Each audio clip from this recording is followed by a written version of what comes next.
It's a part of the American dream, marriage.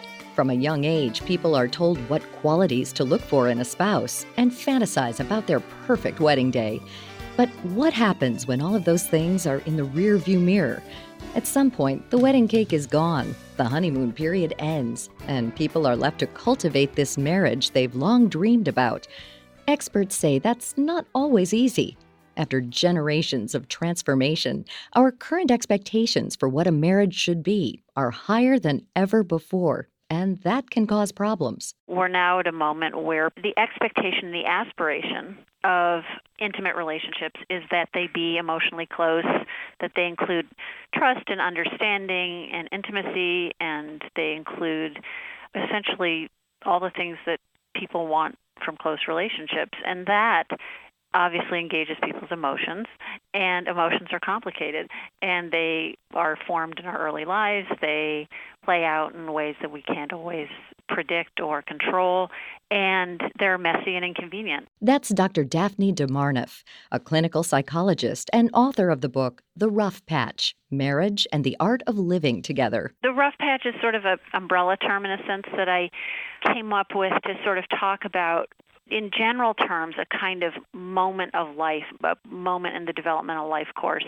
of marriage and of individuals. And that moment, as I'm identifying it, is this time when people have sort of made their basic life decisions, built a life together, they have the kids and the job and so forth, but they feel they're kind of hitting a certain kind of wall about, is this all I want? Is this marriage working? Is, a sort of existential, who am I, what do I want? Is this enough kind of moment? And it's sort of, in my view, this kind of point of maximal conflict where people realize that all the things they've set up in their lives, the structure of their lives, hasn't kind of taken care of various emotional issues. DeMarnoff says people can react to a rough patch in many ways. They may become withdrawn or apathetic. Some may even resort to abusing drugs and alcohol, while others may go on a reckless spending spree. Of course, those behaviors will likely just make the rough patch worsen. DeMarnoff says there are healthy ways to examine a relationship and work through a tough time. The beauty of an intimate relationship is that you can depend on this person and get really important emotional needs met through them. But the risk or the danger is that you believe that if you don't feel that you're getting certain things from that person, that the problem is the marriage or the other person. And I think that marriage in general, intimate relationships in general, are hugely vulnerable to blame and projection and seeing the other person as your problem, because it's in the nature of human anxiety that when you're feeling like you're struggling and need help and you don't feel you're getting it, that you get upset with the person who you feel isn't providing it.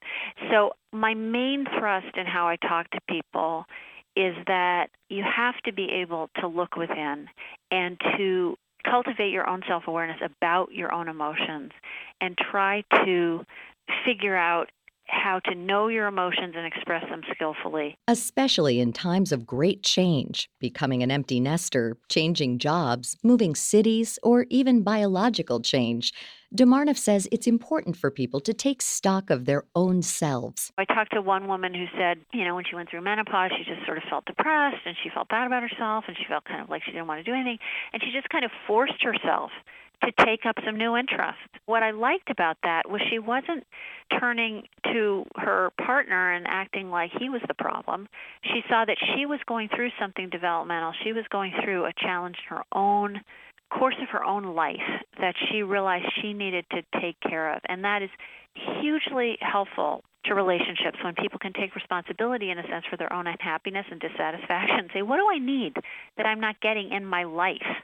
Not you, but in my life. One way DeMarnoff sees some people try to fulfill themselves in times of great stress is on social media. Maybe they develop a crush or rekindle an old flame with the ease of technology. DeMarnoff says these are clearly toxic and destructive ways to go about feeling happiness. In terms of this bigger question of constant social comparison or dreaming about your high school boyfriend or all of that stuff, one thing I talk about in the book is that I think when people are dissatisfied and feeling like something's not making them happy, there's a real tendency toward escapism in many forms.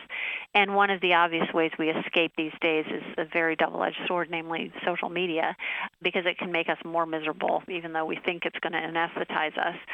And one thing I talk about is how it sort of can pull for a lot of romantic fantasy. Ideally, people would try to think together about what's the role of this in our lives and how is it affecting us, and they would actually try to figure out ways to deal well with their technological lives, in a way that functions to serve the relationship rather than break it down or distract from it. In her experience, Demarnev says she's learned that a big issue for many couples is communication. She says couples may have arguments via text message or allow themselves to say angry, hurtful things. She says these things will always be worked out better in person and without tempers flaring. Share your feelings, but try to lead with soft emotions because, especially when people have their first children, when they have children, there's a statistic that suggests that marital satisfaction pretty much always goes down, at least temporarily, when people have children. And it's a real vulnerable time in terms of people feeling they need a lot from each other in terms of support and dependency, but also feeling through fatigue and stress and so forth, easily frustrated by each other. And so they can get kind of irritable and frustrated and not as positive as they might be. And so at the moments like that, which are vulnerable to that, to always try to move toward how can I express what I'm feeling on the more vulnerable end of the spectrum, like it makes me sad, or it makes me lonely, or it makes me scared when I don't feel like you're as dependable as I need you to be, or whatever. Because people can often start developing a critical story about their spouse. Everyone wants to have an idyllic marriage, one that just works on its own and never lets you down.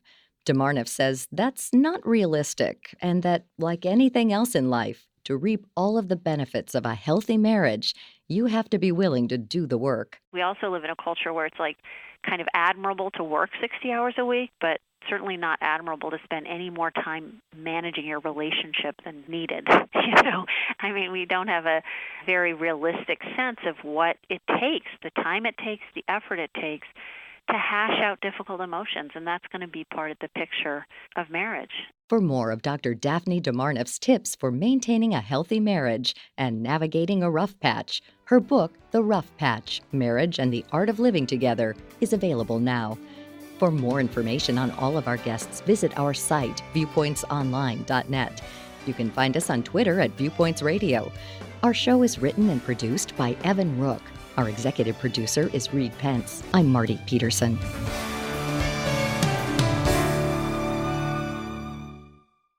Individuals and businesses with tax problems, listen carefully. Do you feel like you're losing control of your finances? If you owe over $10,000 in back taxes or have unfiled tax returns, we can help you take back control. The IRS is the largest and most aggressive collection agency in the world, and they can seize your bank accounts, garnish your paycheck, close your business, and file criminal charges. Take control of your tax problem now by calling the experts at U.S. Tax Shield and take advantage of the Fresh Start program and new laws that may allow us to negotiate a settlement for the lowest amount possible. Our team of tax attorneys and enrolled agents can stop collections and get you protected so you can take control of your financial future. U.S. Tax Shield offers a price protection guaranteed quote to get you protected today. U.S. Tax Shield is A+ rated with the Better Business Bureau, so call now. 800-568-1647. That's 800-568-1647. U.S. Tax Shield. 800-568-1647. What are you going to do with your old car? You can try selling it, you could junk it, or you can donate it to Heritage for the Blind. Your car will be towed away for free and your donation is tax deductible. Just call 1-800-835-1478. Heritage for the Blind accepts cars, vans, trucks, and boats.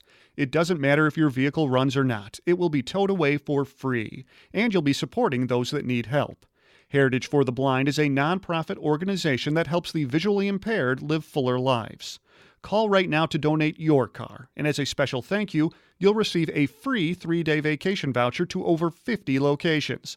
Call Heritage for the Blind right now. Call 1-800-835-1478. Donating is easy, and your vehicle is towed away for free. Plus, you'll get a free vacation voucher for donating. Call now, 1-800-835-1478. That's 1-800-835-1478. And that's Viewpoints for this week. Viewpoints is a production of Media Tracks Communications. You can follow us on Twitter and Facebook to learn about upcoming shows and find a library of past programs on iTunes. Plus, you'll always find podcasts of our segments and information about our guests at viewpointsonline.net. Join us again next week for your public affairs magazine, Viewpoints.